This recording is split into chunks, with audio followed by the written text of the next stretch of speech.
The New York Giants enter 2026 with a chance to win 11 games or lose 13 of them. They're the most unpredictable team going to this next season, and in this video, I'm going to show you why. The New York Giants are coming off of an expected down year with a record of 4-13. Just 3 games into the 2025 NFL season, rookie quarterback Jackson Dart took the reins and effectively ended Russell Wilson's career. In his 12 starts, Dart showed flashes, dismantling the Eagles in just his third game, putting up 32 points against a stellar Denver Broncos defense and finishing with 24 total touchdowns without star receiver Malik Nabers. Following the regular season, New York was quick to bring in 18-year head coach of the Baltimore Ravens, John Harbaugh, to take the place of interim head coach Mike Kafka. Rather than taking a chance like New York had previously done with Brian Daboll, Joe Judge, and Pat Shurmur, they brought in a proven winner, which reasonably gave hope to this miserable Giants fan base.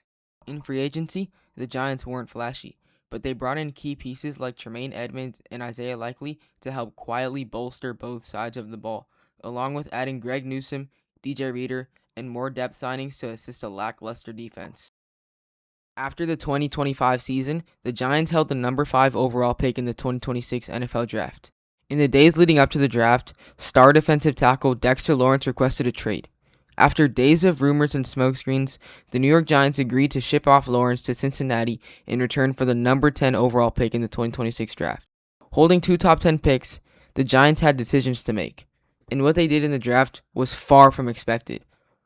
At number 5, the Giants took Arvell Reese, a top 3 defensive prospect who fell right into their laps.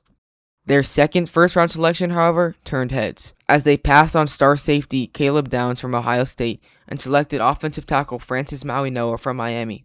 Even though it wasn't the flashy pick, it added a blue-chip prospect to an offensive line that was already trending in the right direction. In day 2 of the draft, the Giants grabbed cornerback Colton Hood out of Tennessee. Hood had the potential to be a day 1 pick and was brought in to save a below-average secondary. To cap off round 3, the Giants traded up for big body receiver Malachi Fields out of Notre Dame, who hauled in 36 grabs for 630 yards and 5 touchdowns in the 2025 season. Finally, in the 6th round, the Giants added defensive tackle Bobby Jamison-Travis, offensive tackle J.C. Davis, and linebacker Jack Kelly to help shore up their depth. Following the draft, the talk of the town was the wide receiver room. With Malik Nabers going down with an ACL tear in Week 4 of the 2025 season, he was projected to be ready by training camp. However, news reports stated Nabers required a second surgery. The face value of the news sent Big Blue into mayhem, and doubts started to creep in that Nabers might not even suit up versus Dallas Week 1 on Sunday night. GM Joe Schoen expressed his belief that Nabers would be ready. However, he did make it a point to buff up the receiver room. In the flurry of receivers New York brought in, fan favorite Odell Beckham Jr. was brought back. Not only did the move please Giants fans, but it added a key piece to the receiver room that could genuinely make an impact. An exciting offseason for the Giants, however, was quickly interrupted with drama. In May, quarterback Jackson Dart introduced controversial figure President Donald Trump at a rally in New York. Teammate Abdul Carter was quick to respond, tweeting, "Thought this was AI. What we doing, man?" Rumors quickly spread that the locker room was dividing. However, Carter publicly denied it, and the two were seen making up in person.